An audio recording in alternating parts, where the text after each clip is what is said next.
কিন্তু প্রশ্ন বারবারই আসে, রিভিশন কি? রিভিশন কিভাবে করতে হয় এবং রিভিশন করার সময় কিভাবে বের করতে হয়? আসলে আমাদের ২ টা টার্ম আছে। একটা হচ্ছে শর্ট টার্ম মেমোরি, একটা হচ্ছে লং টার্ম মেমোরি। ২ টা টাইপের ২ টা নিয়ে আলোচনা করছি। একটা শর্ট টার্ম মেমোরি হচ্ছে, একটা লং টার্ম মেমোরি হচ্ছে। শর্ট টার্ম হচ্ছে কম সময়ের জন্য মনে রাখা, আর লং টার্ম হচ্ছে ওটা বেশি করে মনে রাখা। আচ্ছা, আমি তোমাকে একটা কোয়েশ্চেন করি, একটা গল্পের মাধ্যমে বলি। যে হচ্ছে তুমি প্রতিদিন অল্প, অল্প পানি খাবা।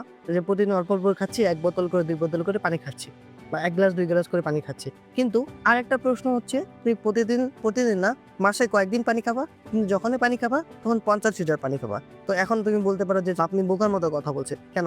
এটা হচ্ছে আমি তোমাকে অল্প, অল্প করে শর্ট টাইম জিনিসটা বসাবো। জিনিসটা কেমন? যে যখন পড়লাম তখন তাকে আমি ১০ মিনিট করে রিভিশন দিব। কত মিনিট? ১০ মিনিট।